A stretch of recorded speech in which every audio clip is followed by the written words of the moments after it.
Aloha, aloha,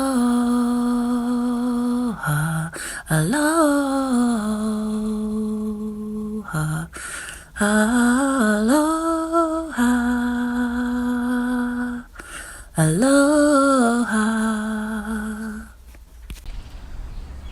It's been a tough few days on my side, and this morning I woke up, and as I was scrolling through YouTube, I came across a community post by Ben. His YouTube channel is called The Immanuelist. I'll pin it below. And he starts with Aloha. He says, Aloha in the Hawaiian language means affection, love, peace, compassion, and mercy. Since the middle of the 19th century, it also has come to be used as an English greeting to say goodbye and hello. The literal meaning of aloha is the presence of breath, or the breath of life. It comes from alo, meaning presence, front and face, and ha, meaning breath. Aloha is a way of living and treating each other with love and respect. Its deep meaning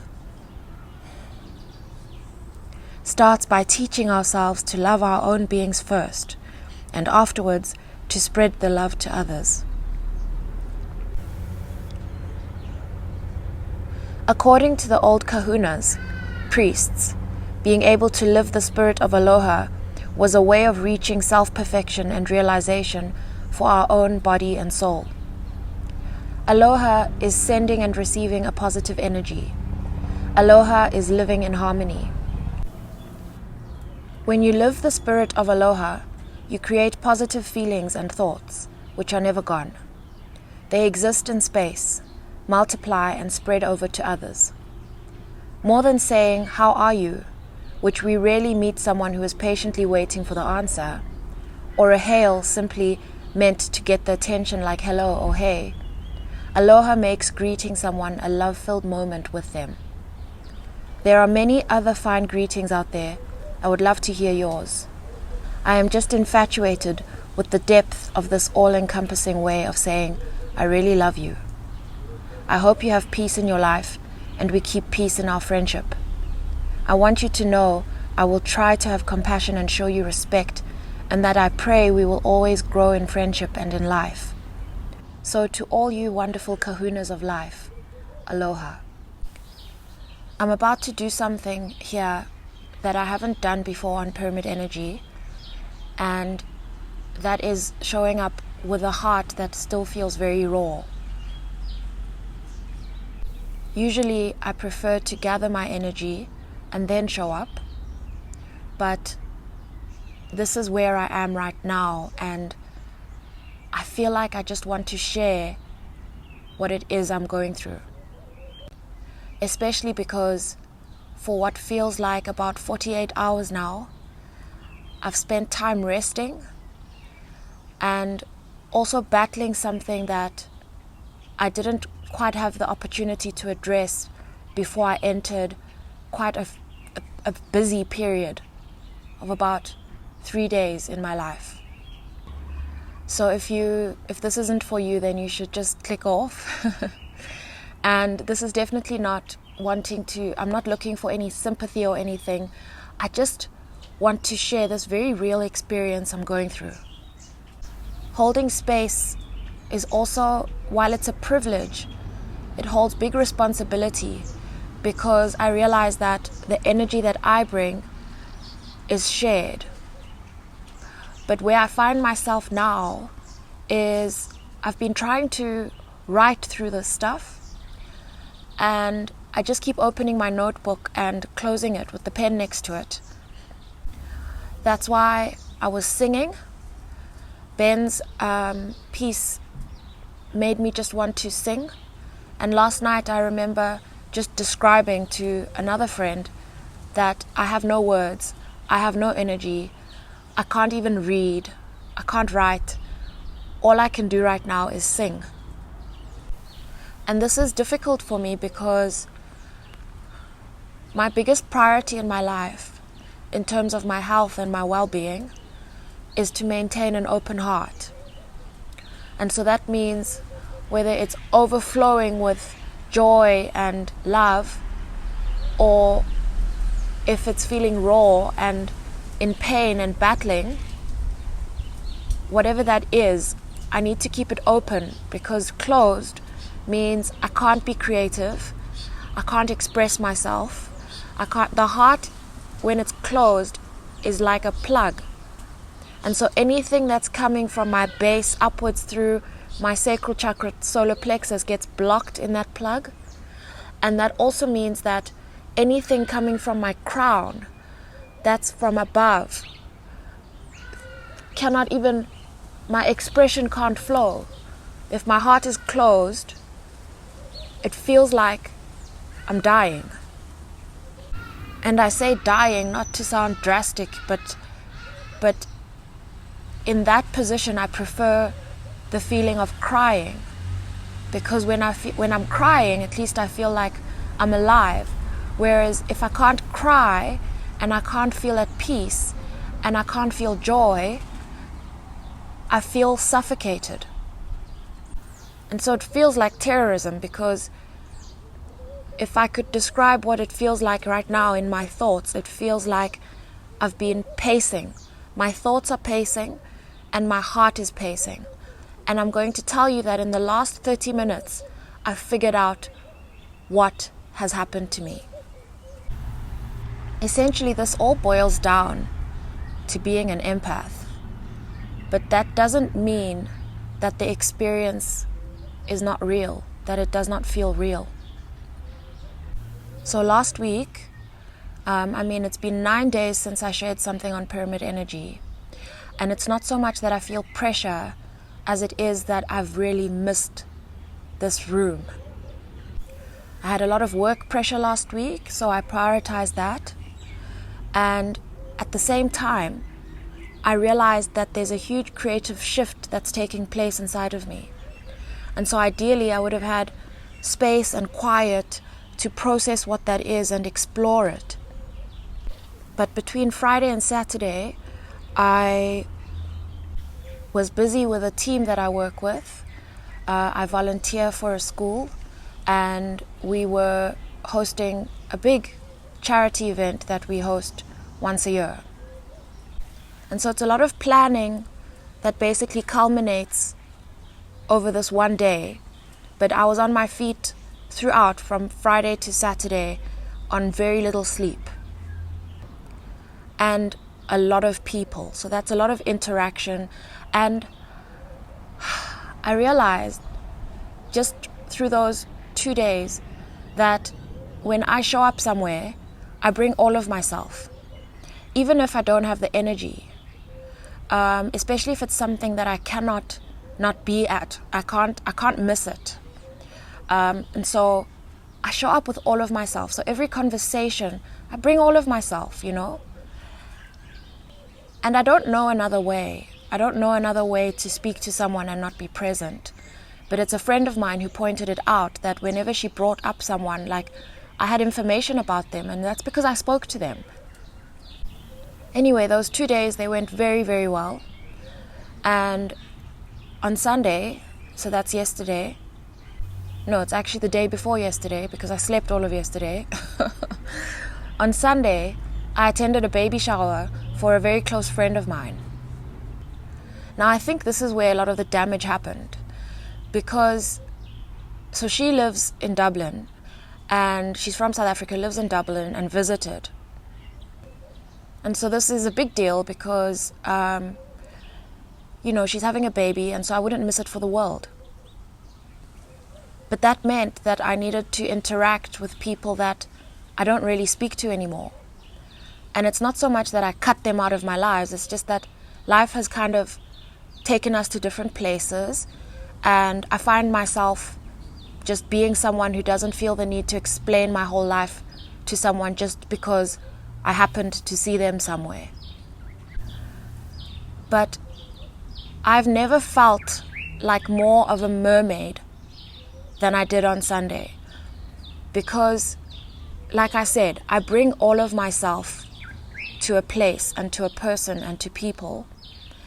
And it's like I'd sort of mentally prepared for this, but I don't think one can ever really be fully prepared, because I got asked questions that I just simply didn't want to answer.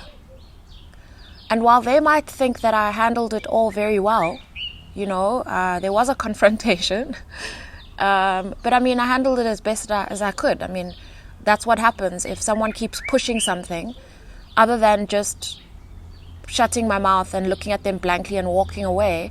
I just took the opportunity to just give my piece around having to explain myself about very personal questions at a table full of people. So I told them, you're being rude. I didn't use those words, but I explained, you're being inappropriate. And I had taken my children to this event as well, to the baby shower, and someone else that I actually hardly know asked me something and just said something completely inappropriate in terms of the things you say to another adult while a child is present. And I think I realized then how protective I am over my children. And so I don't know what it is, whether it's that this mermaid in me has forgotten how to function out in normal 3D society, whether I am too much of a recluse, perhaps. And I'm not, because there are people that I interact with daily. I work with people, I volunteer with people, so I do. It's just that physically I don't have to spend my time with a room full of 10 or more people and interact with them like that. And when I do, it's my choice of people, which I'm very comfortable with, So I realize I am a social person. It's just certain spaces I'm realizing are highly toxic to me.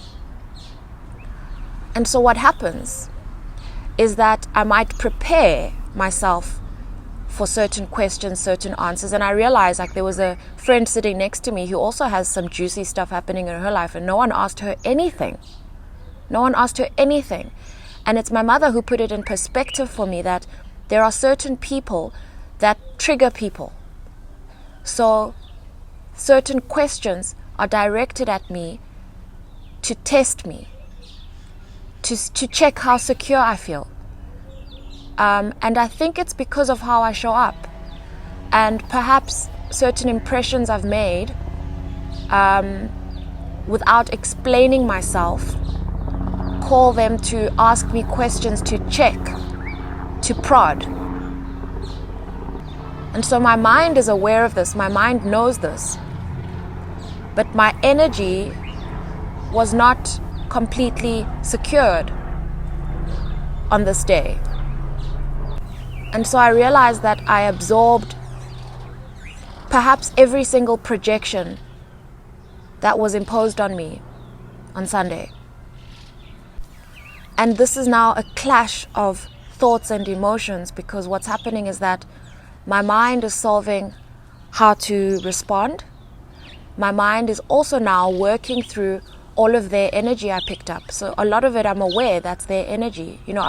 If I interact with a person, when I do interact with a person, any person,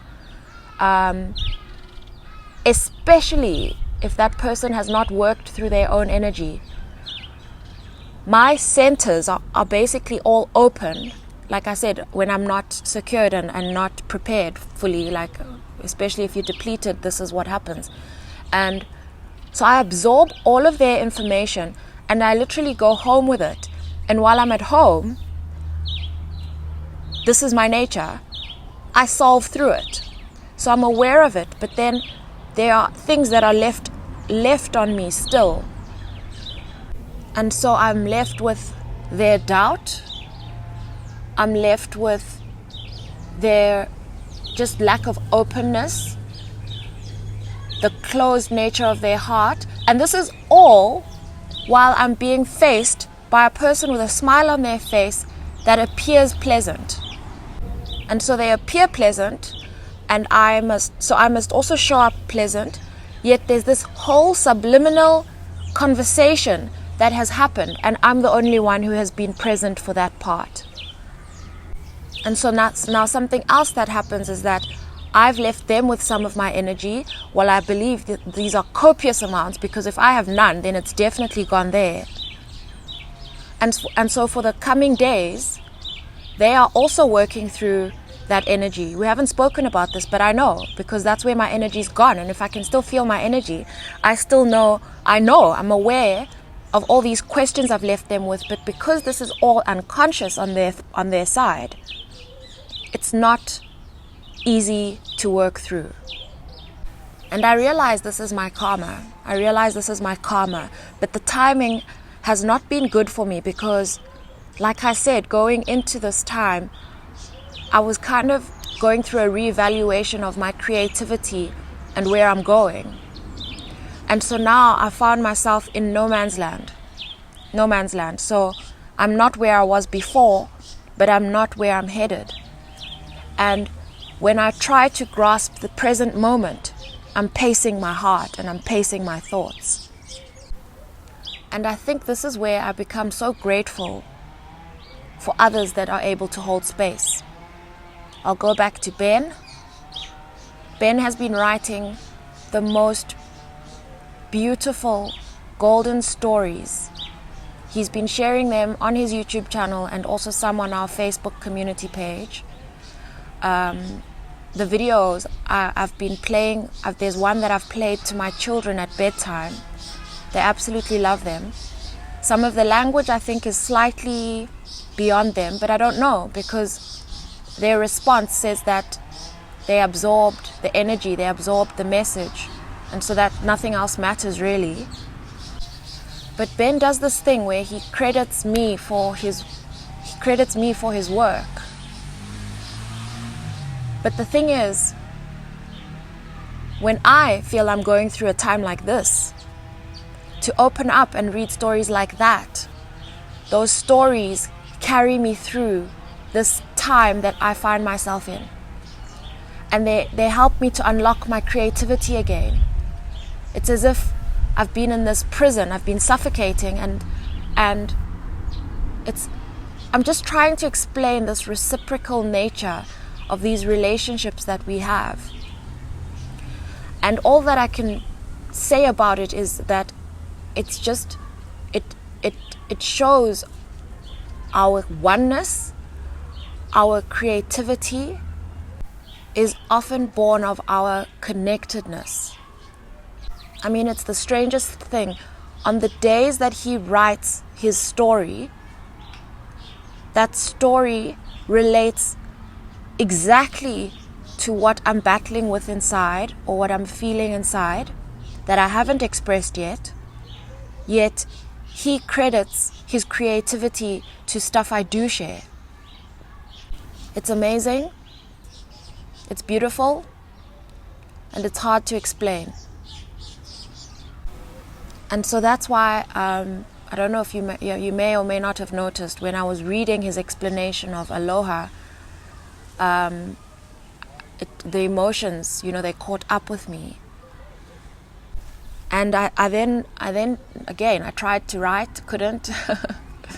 Tried to work through my thoughts, couldn't. And then I came across a reading by a channel called, she's called The Connected Conduit. And I probably was on the third one. I was listening from the latest going back, and the third one I listened to referred to a karmic of a masculine who has basically been trying to destabilize me. And this is an example of one of those readings where it sounds like they're referring to people, but it's actually energy. And this is essentially a karmic energy that I walked into unknowingly, that was trying to destabilize all the work I've done in healing my own masculine. And I just want to say that I am so grateful for this room, for this space, for all of you.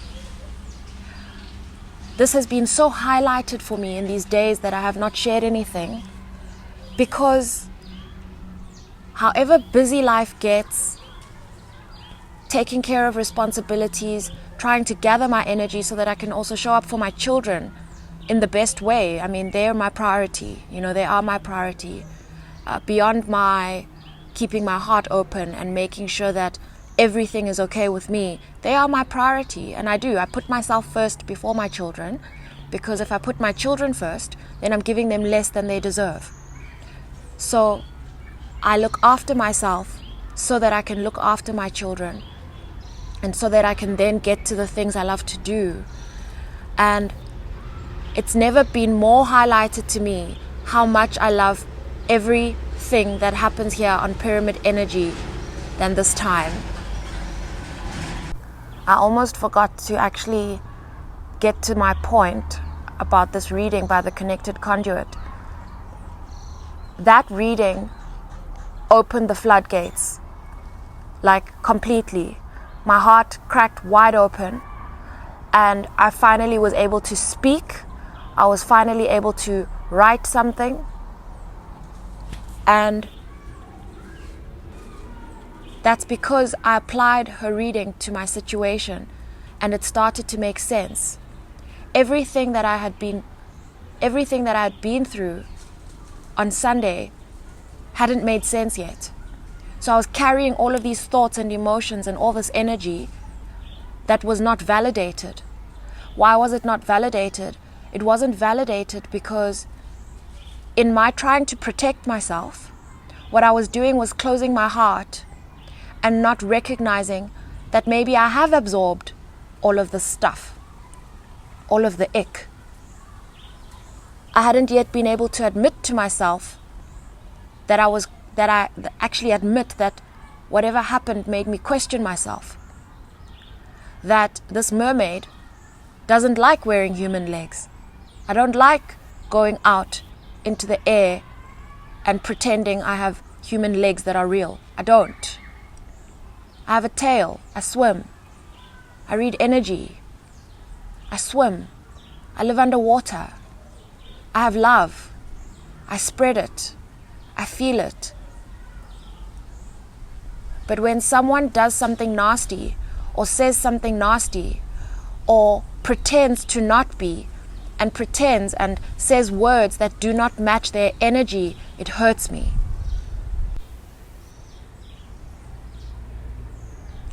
And so I then have to go back and do the work to transmute this energy for both of us. And there is no transmuting it for myself alone. There is no transmuting anything alone.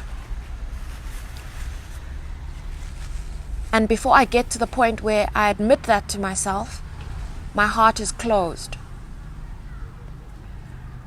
And until something comes up to help me, to rescue me, somehow unlock this thing, to open my heart, I'm suffocating. And so this is where I'm expressing gratitude for the oneness and for the connectedness, because it might have its struggles, but boy, does it have its gifts. Another conversation I had this weekend was, there were so many interesting ones. Another conversation I had this weekend was, we were talking about, I'll just say something bad that's happened. They've heard about something that's happened to you, and they say, I'm so sorry. And because I don't want to sound insensitive, I explain, thank you for the sorry. But it's interesting because when you're actually going through that thing that you cannot talk about, nobody can say sorry. And then afterwards, once you're out and someone says sorry, it's kind of like a sorry in retrospect, because when you really needed that sorry, there was no one who knew your story. Nobody knew what you were going through. And the reason I'm bringing this up is because this is, I guess, how tears go, crying and being sad, and actually in that moment where you're able to express the sadness. That's the good part. Being able to express the sadness is the good part. The hardest part is when you cannot even bring out the tears and express the sadness. That's the suffocation. That's the dying. And that part happens alone. That's the death. That's the dark tunnel. That's the darkest part. And I think that's why it's such a priority to me to keep my heart open. Because as long as I'm feeling, as long as it's flowing, I'm fine. I'm still alive.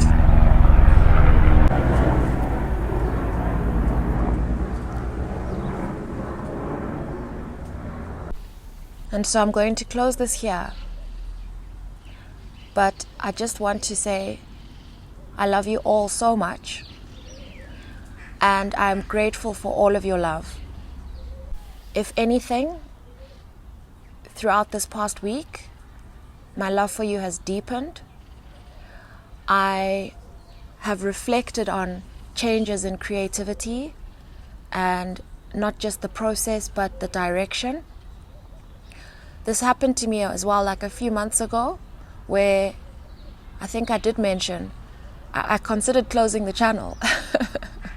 I didn't know what to do, so I considered closing the channel. Change is hard. Change is really hard because you just don't know how things are going to fit in the future. And until you remember to come back to the present, change is tough. You can't see the opportunity as clearly because you're just stuck there in fear. But in contemplating and thinking about and considering some changes that I want to make, there's no other place I would like to share them with but here. And I don't even know what they are. I can't even share that to that point yet. I don't even know what they are. And maybe some have already happened, But I just want to say I am so grateful for this space where I realized today that I can show up as all of me. When I started this video, I was not sure if I'd even keep this video on here, but maybe I will. I don't know.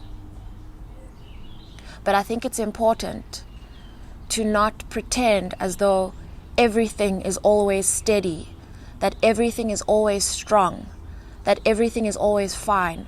Because whether I press play, record on this video or not, and basically open up this window of visibility to my energy, that doesn't mean you don't feel my energy either way.